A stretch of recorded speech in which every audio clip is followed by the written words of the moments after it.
Yes, baby, we are going to Iceland. We are going to see amazing volcanoes. We are going to see glaciers. We are going to see waterfall, some black sand beaches, and we're going to see some dragons. Oh well, don't know about the dragons, but I wanna go to Iceland riding on a Viking ship. Hell yeah, that's what I wanna do. Can we see some Viking ships? I hope so. So welcome everybody to a new episode about one of the most awesome places around the world, the island of Iceland. I'm here with Rimas. Rimas is a local private tour guide from Iceland.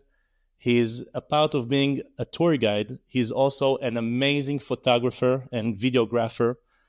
I really suggest everybody to go and check his profile on Facebook, his professional profile, business profile, and also on Instagram. It's called Smile Adventures. Okay. It's just phenomenal. You see amazing drone shots of volcanic eruptions and climbing glaciers. So, Rimas, thank you so much for being here. Thank you, and hello.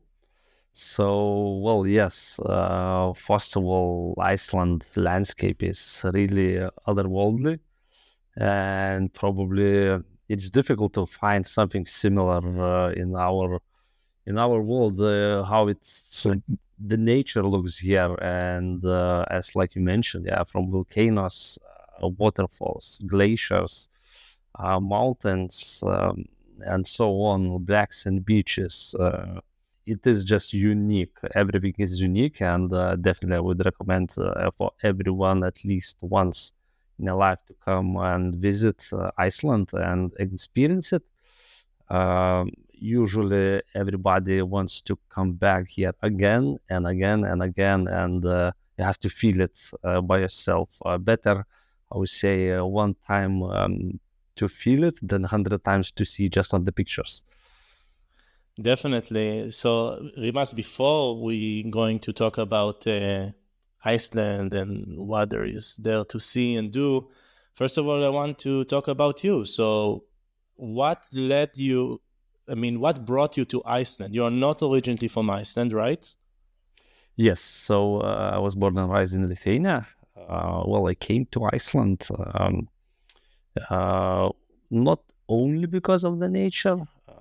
First of all, I wanted also to experience something new in my life. I was traveling before and living a few years in Norway. So, like Norway, Sweden. So I got familiar with the mountains. In Norway, there are a few small glaciers.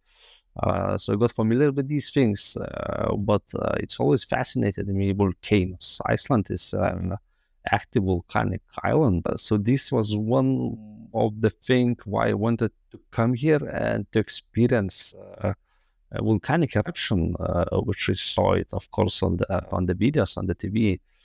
So this was one of the most kind of the thing. But when I came here, I found out that it's way more than that, and it's like every day I find something more and more what is just more fascinating me, and I'm just keep going.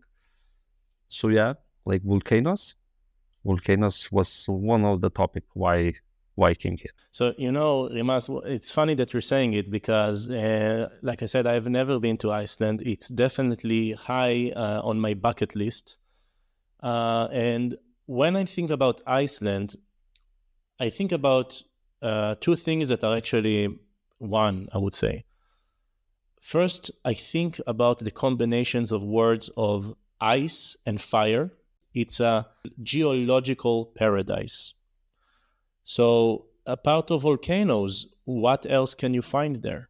Iceland's landmass covered around 10% of ice, which is like makes quite a lot.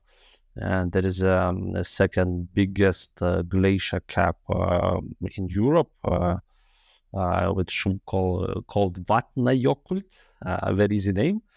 We can translate it to English. Kind of a teeth breaker. Yes. So it's like if translate is basically water glacier. So and just to mention about the fire.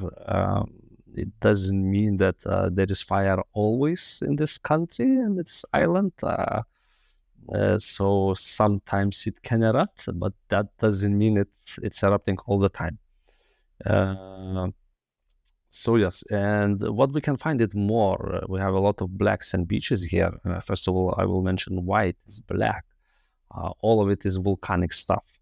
It's volcanic stuff or volcanic ashes from old lava fields.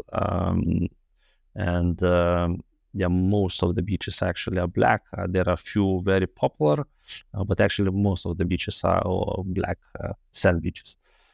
Then we can look to mountains, which actually all of the mountains has a volcanic origin. And there are beautiful canyons. Well, a lot of beautiful canyons with waterfalls, amazing waterfalls.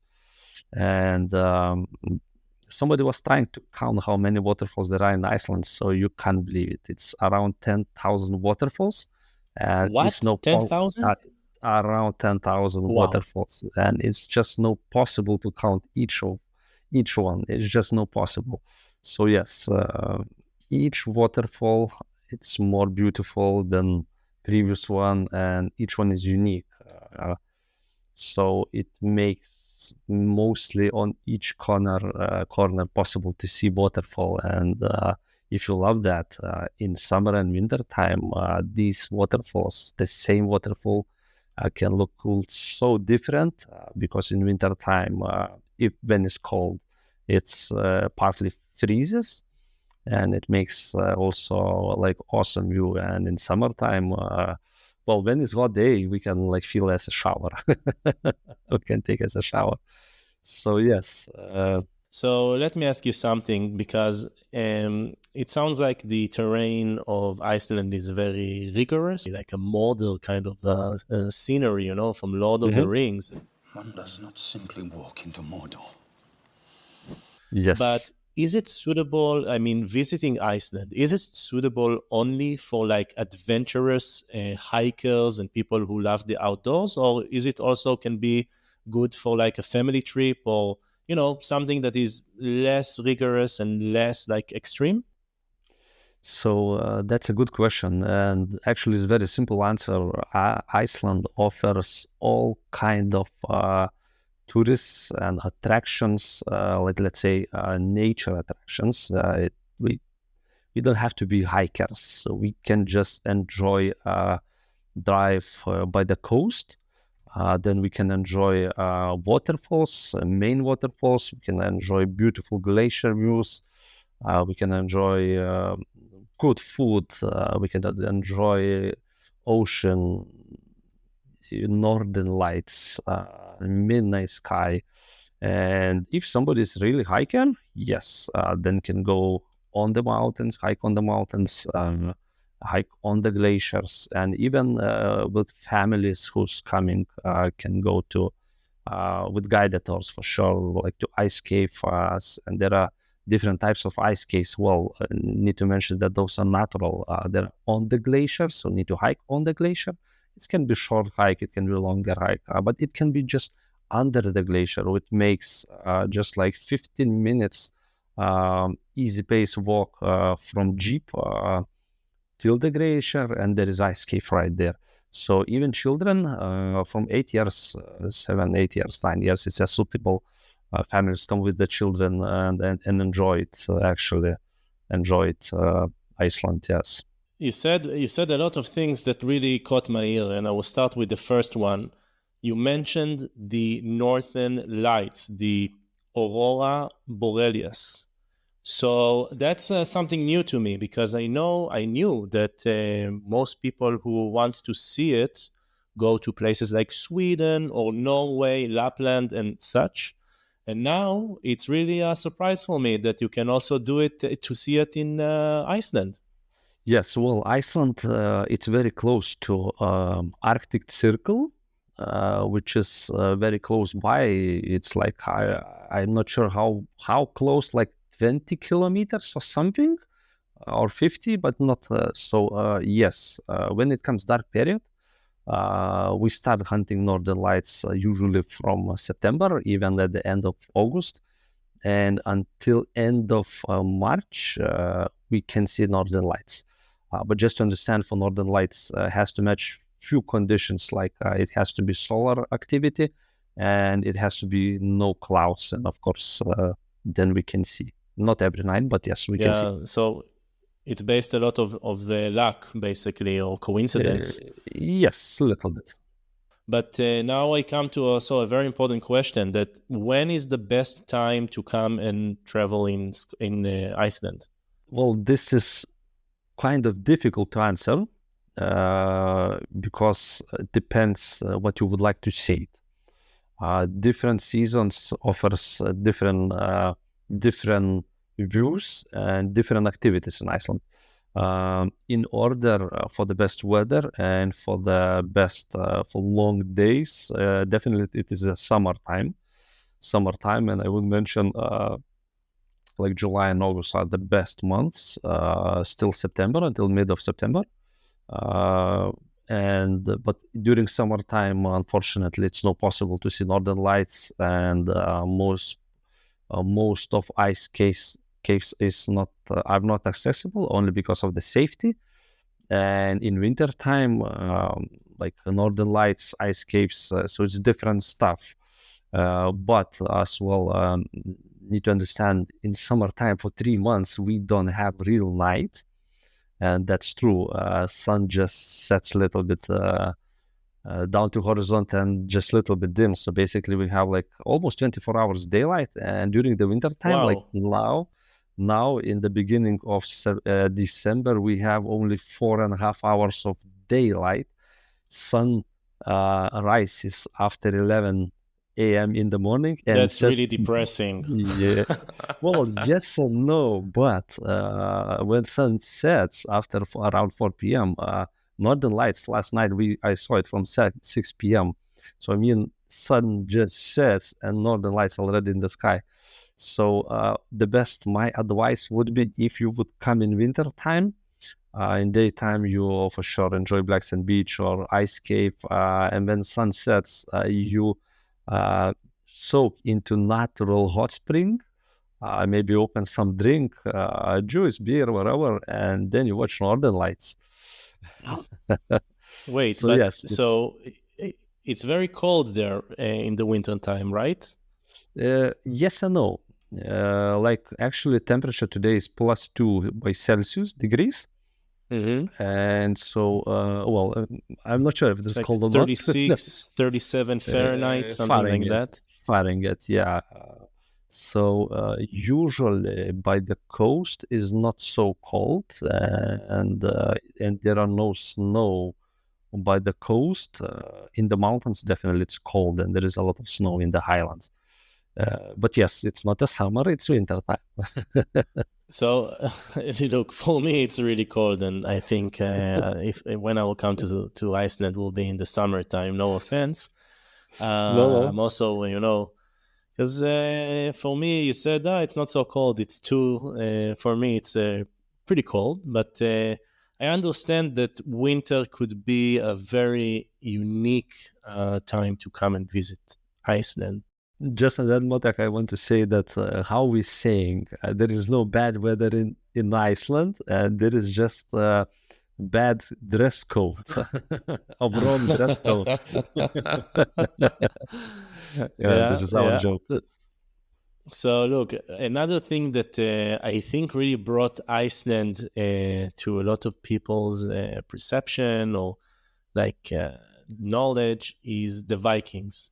Okay, the Vikings in the recent years became like that era, historical era, became super famous thanks to all kinds of TV shows. I think the most famous one of them is Vikings. It's called Vikings, but there are plenty others. I even remember about a year ago or 2 years ago, there was another, like a movie came out to the theaters that was called Viking King. And there are some scenes there that were shot in Iceland. And also the storyline goes in Iceland. So can you tell the audience a little bit about like the Viking history of of Iceland? So when Vikings been roaming through the seas and through the oceans, mostly from Denmark and from Norway. So they found Iceland. I'm not sure if it is accidentally or not. And so it's 864 after Jesus years. It's been first settlement up north, the place what we call Husavik. That was built the first Viking small house. That's where they settled down, and they started to spread from there. So it's since 864, and yeah, so more and more then came of Vikings ships. Some, of course, left this island, but few groups decided to stay. And since then, Iceland population started to grow. And at the moment, there are in Ireland living around 380, maybe 385,000 of people. Wow, that's nothing. That's the population of Yeah, Iceland. Can that's you? Yeah, population of Iceland. 300, Yes, 385,000. 385,000. Yes, That's nothing. yeah. And what language do they speak there? Icelandic or? So it is Icelandic. It is Icelandic language. It's not actually. It's not Norwegian. It's not. It's not Danish. It's Icelandic language for sure. It has some similarities to other Nordic countries, but just similarities. It is own language, and we have own currency like Icelandic krona. So yes, everything is more or less it's unique. How much? I mean, how much the Icelandic krona, like compared to the euro, let's say, or to the US dollar? I mean, it's a strong currency. Yeah, well, of course, every day it might fluctuate few cents, but roughly I would say 1,000 Iceland krona. Everything costs thousands in Iceland by krona. So 1,000 krona is around $7 USD, and around €6 70 cents. 1,000 Iceland krona, yeah. Is it expensive there? I mean, is Iceland as an expensive travel destination?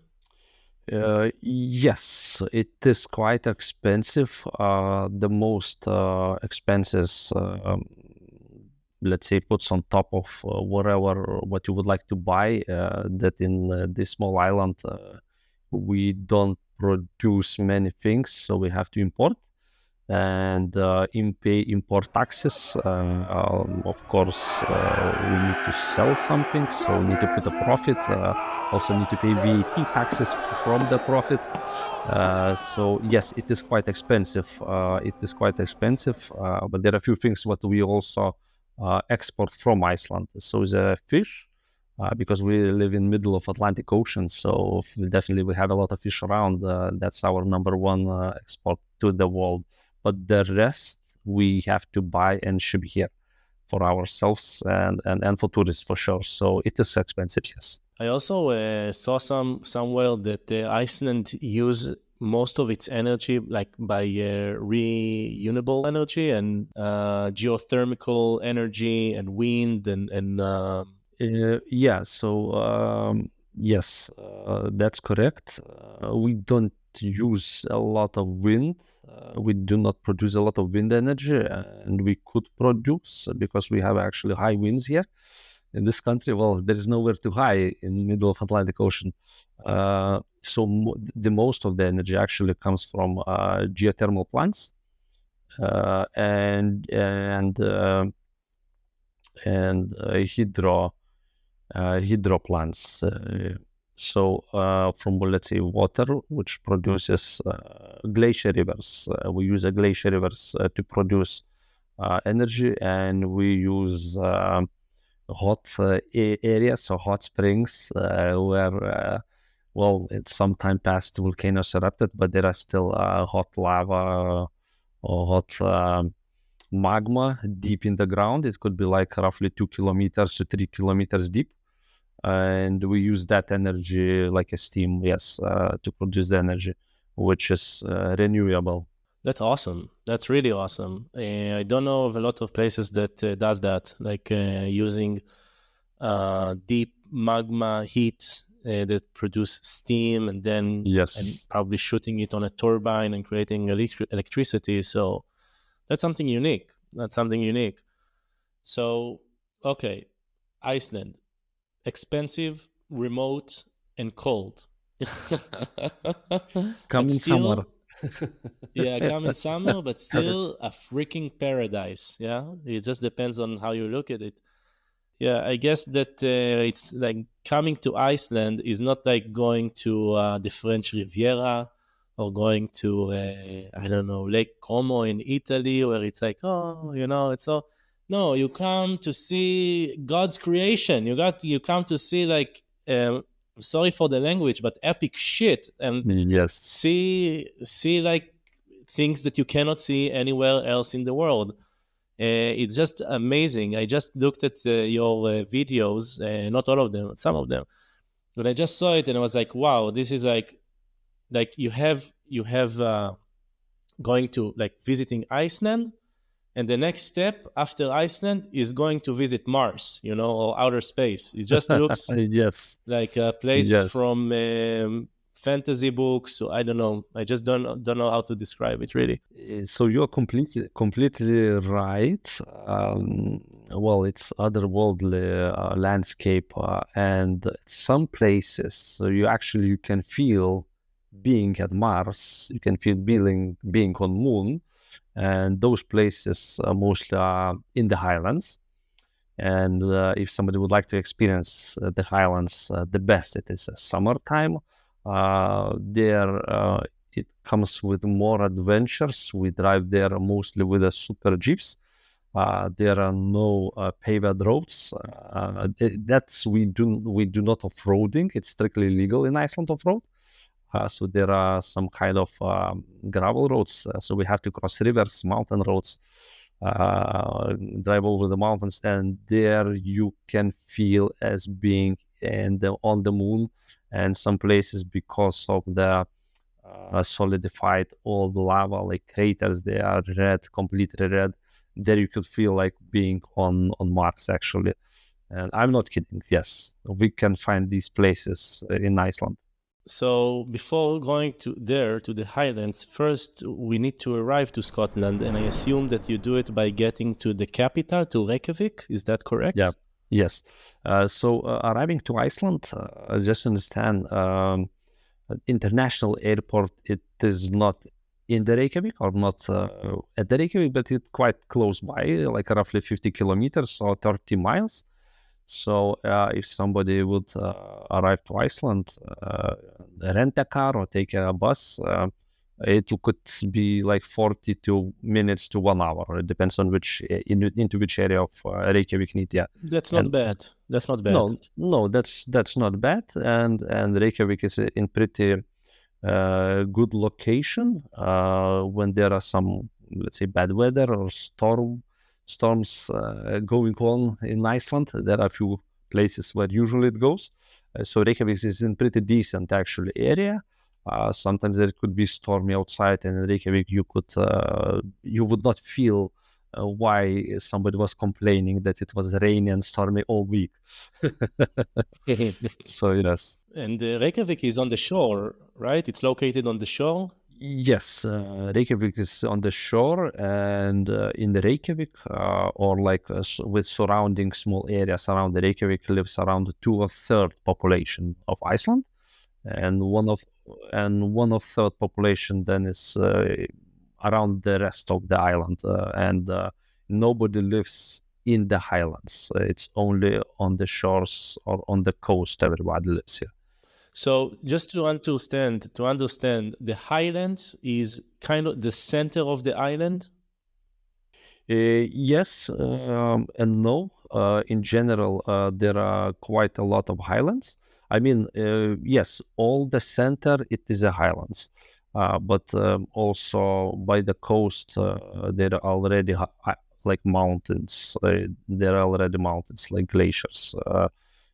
Island Iceland by the land mass, it's not as big. but it's also not as super small. It takes time just to drive around. Yeah.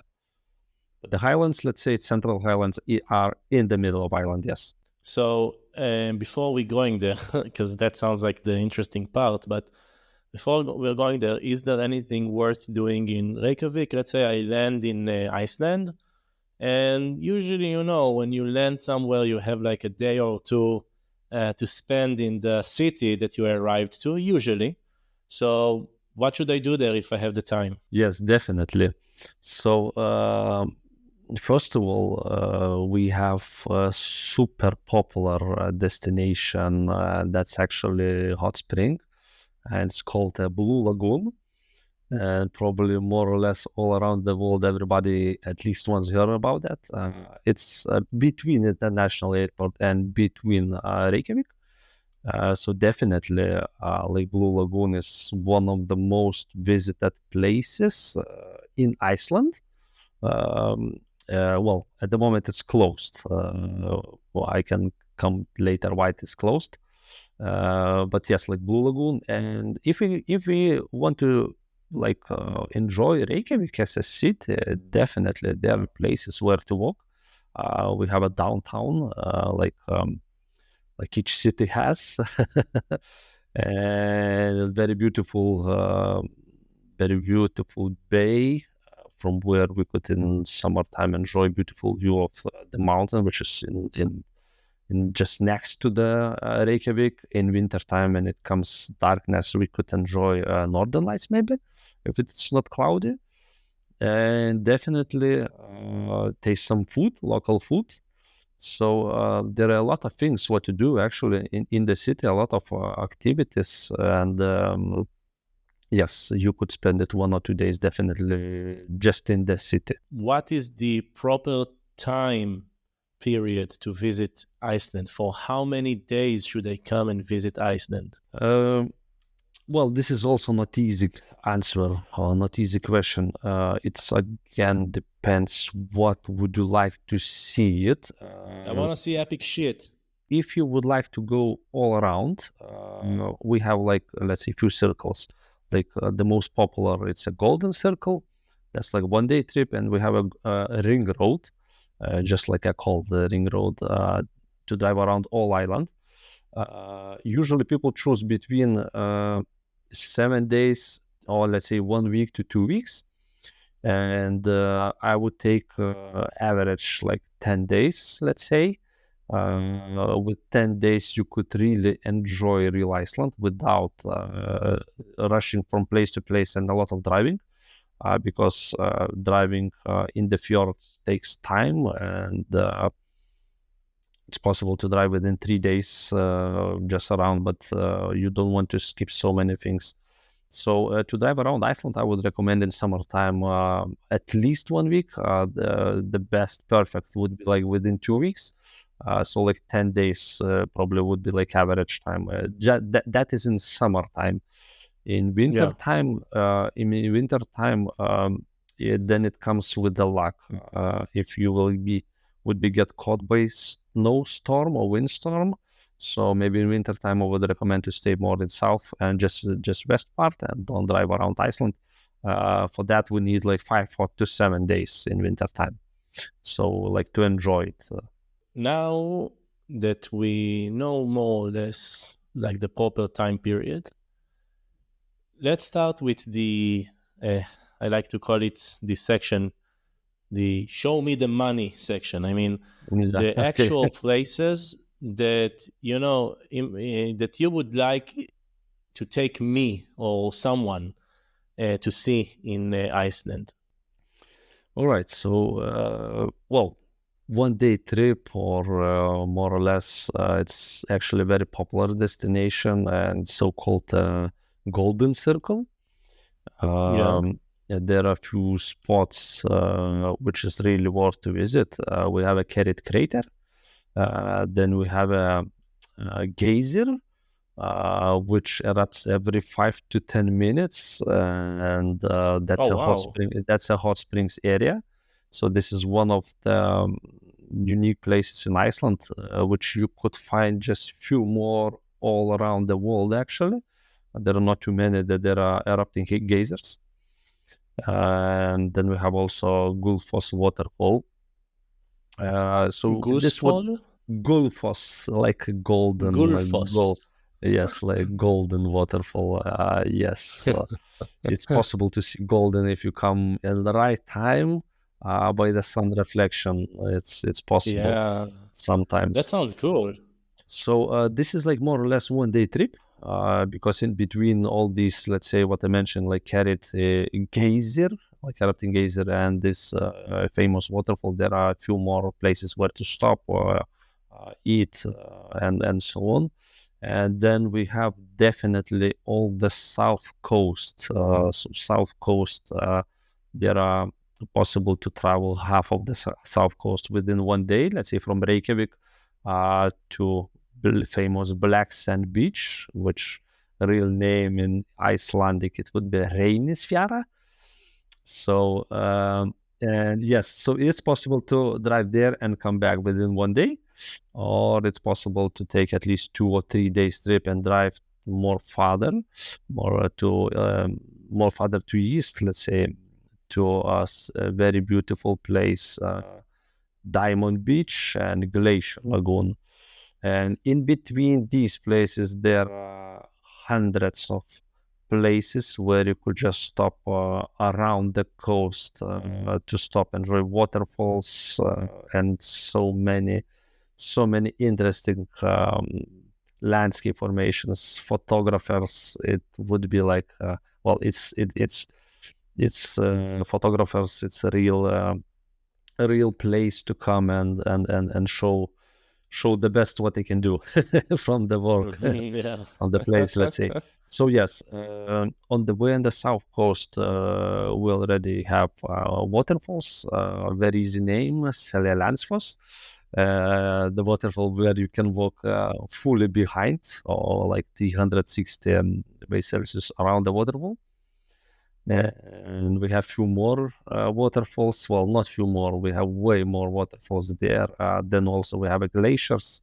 It's possible to do activities like hike on the glacier, between crevasses, ice caves, and so on and so on. And black sand beaches. Well, those most popular black sand beaches. And me as I myself, I would show that places, but also would take on those places where actually no any other tours are going because there are no roads or no paved roads, so it means no big tour buses would come there. Some hidden spots that you can't get there by your own. Yes, that's what we call it, hidden gems or like hidden spots. Yes, secret places, and there are a lot of them, and not all of them are still marked in the on the Google Maps. Let's say people are just starting to find it little bit by little bit. Yes. Okay, I want to say something to the audience in that sense.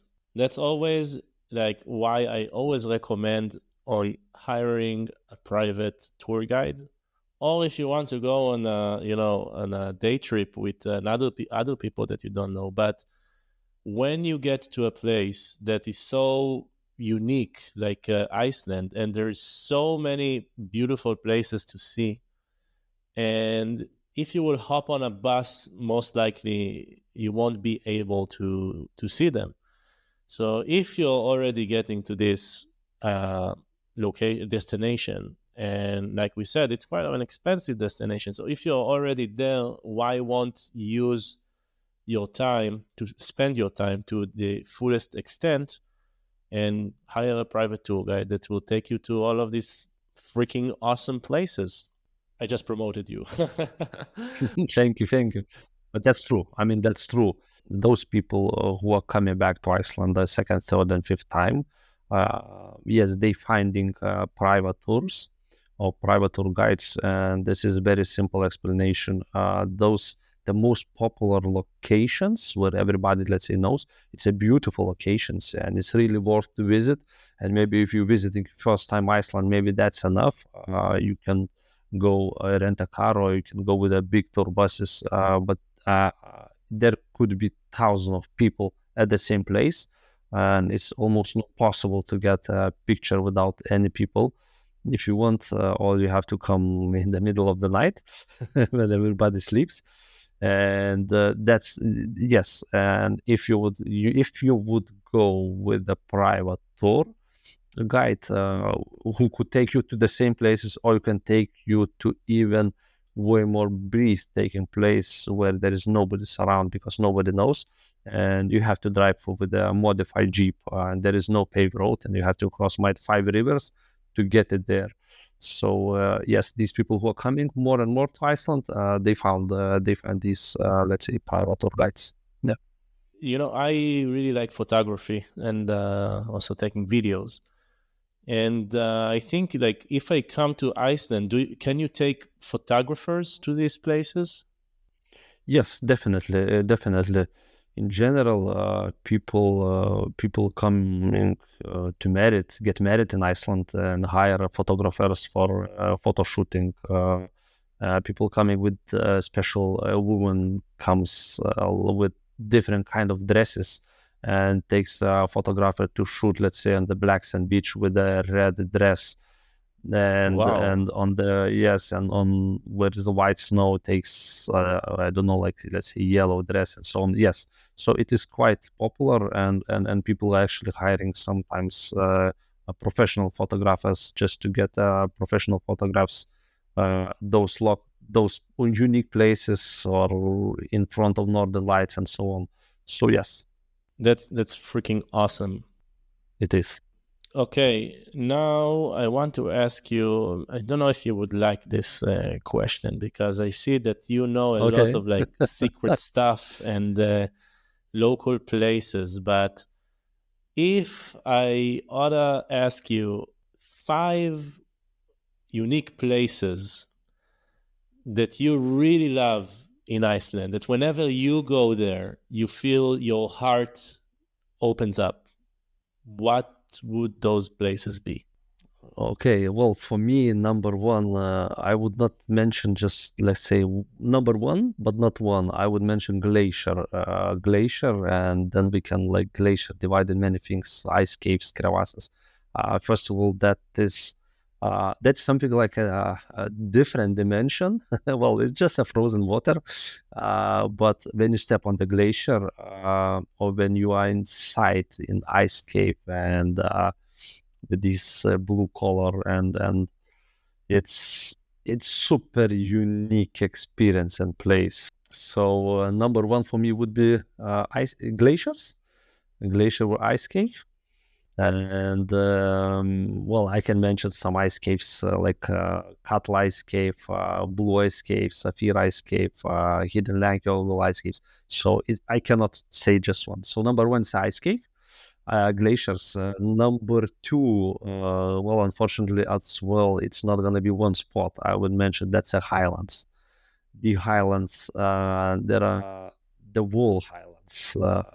You also need to feel it. That, like, being on the moon or on the Mars, and see that dramatic landscape.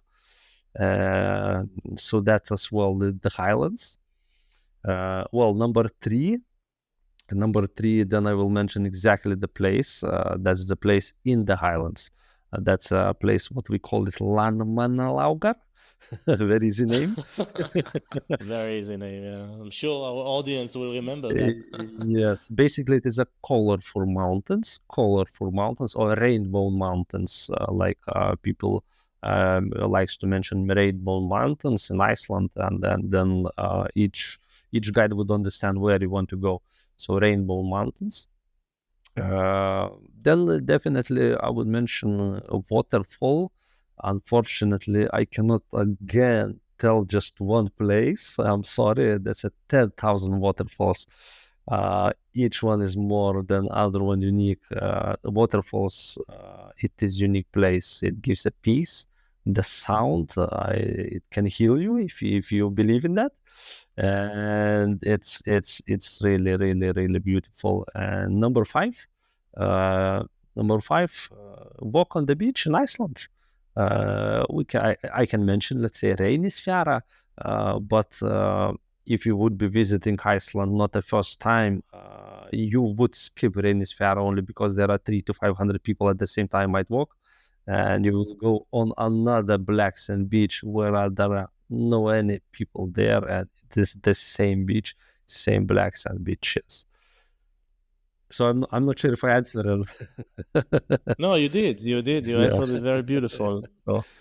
And do you have any like general tips for people who want to come to Iceland, like things they should know, should prepare for, etc.?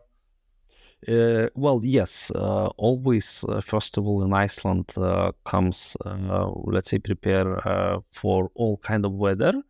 As I mentioned in beginning of our conversation, Ireland is in the middle of Atlantic Ocean, and sometimes we have a terrible weather. Terrible weather can be mostly everything is about the wind. In winter time, we could have snowstorms. Of course, in summertime, the weather usually is good, but still it could be rainy. And sometimes we say in 10 minutes in Iceland, just wait 10 minutes. If it is rain now, after 5 minutes, it's going to be sunny. So first of all, I would recommend a very simple tip, prepare for all kind of weather. So always good to have it waterproof layer.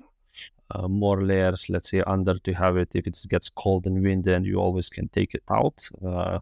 So that's one thing. And second thing, I would recommend to be as much flexible as possible.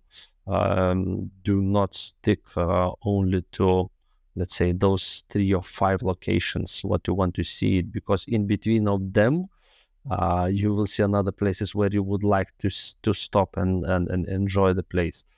So number one, prepare for all kind of weather. Try to be as flexible as possible, and with these things, you can travel. What about food? I mean, is there like, I don't know, is there like a local cuisine, or is there something that I should definitely try when I'm in Iceland?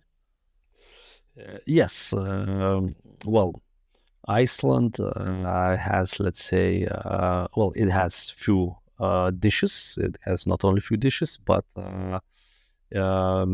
special. If you eat meat, there are a few dishes what I would recommend. In each harbor, in each town or each village, you will find some restaurant. In each one, it will have something with a fish. So, like lobster soup. I would recommend to taste it. It tastes really good, and I'm actually not like a fish man, but even me, I'm like the lobster soup.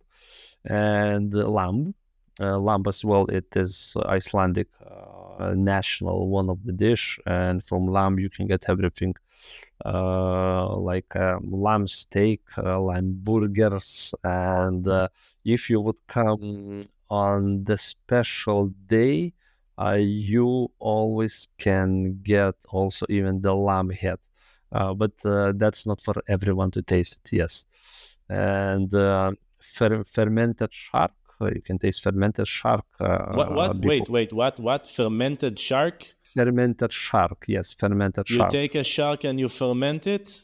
Yes. Yes. Oh my God. Yes. Never heard something like that. Yes, it smells really, really, really bad. Wow. Yes, and usually if you want to taste it in the restaurant, you get with a small zip with alcohol, so you have to Of course. drink it together. Of course. You need to, take it down your throat if it's a Yes. fermented shark. Yes, exactly. That's something exactly. that's really, really weird. Yes. Really weird. It's very painful topic about the whales. Before you could taste the whale, almost in many restaurants, and now because all the world goes against the whale hunting, you can still taste in few of restaurants around Ireland, but most of it already closed. and there is only one company left, which is hunting whales. And this is sad. This is sad, but this is it comes to the end. Probably it takes few more years, and they just will shut it down. Yeah. Yeah. Look, in one sense, like I'm sure that there was some sort of culture and tradition in Iceland of hunting like marine life like that in the Atlantic, seals, Yes. whales. But, we don't have much of them anymore. So we need to Yes. preserve what we do have. The times had changed. Times changed. Let's say when Vikings came here, yes, there been mostly all the food from the ocean, and we got later on like some animals, like flora and fauna is very poor in Iceland actually. But we adopted from Norway like horses. We have some reindeers, which is also not natural. It was brought from Norway. They adopted and they live here. So and and now more civilized. So now we also import food from all around the world. So yes, definitely, whale hunting should be stopped. Yeah. I know also, for example, in Japan, they have a similar story that in the Japanese culture, it was very common to eat whales, and now they are stopping it. I want to tell you a story. I'm not an expert. It's just what I know for my general knowledge. Okay. So in the Viking history, you have like these stories that were passed on generation by generation, and some of them, they are partially, traditions that are mixed with some historical facts. The Vikings were not really like really so much of writers, like not like the Romans, let's say, or the Greeks. And those stories are called the sagas, right? Like these grand stories of Vikings taking their ships and sailing somewhere. And I've heard there are three sagas that actually each saga is of discovery of a new place. And the first one, as far as I know, was Iceland. In those sagas. And later on, the next saga, the next expedition, you can call it, was to Greenland. And I heard a funny story that the name Greenland was a name that was given to that area because of marketing. Because when the Danish and the Norwegians first came to Iceland and they named it Iceland, they came to people in villages in Denmark and Norway and said, hey, let's settle in this place called Iceland. And people were like, why should I go to a place that is full of ice? Which you said 10% of Iceland is Glacier, yeah. full of ice. But when they got later on to Greenland, which has much more ice and snow than Iceland, they said, you know what? Let's just call it Greenland. That people will come to a place called Greenland. I mean, what? They will call it more Iceland or no? So they will call it Greenland.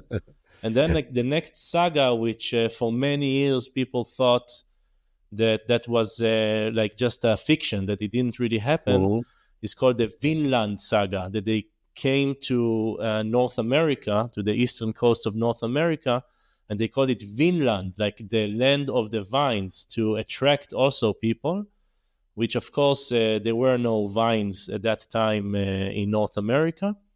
And for many years, people said that this was a fairy tale, like that was a myth, that it didn't really happen until the 1950s when a Canadian archaeologist went to some place. I forgot the name of the place. I'm sorry if there are Canadians watching or listening to this. I'm so sorry, I don't remember the name. But she excavated there, and she found archaeological evidence. She found remains of what looked like a Viking settlement. Like she found Viking cooking pots and ruins of the structures, like wooden structures and stuff.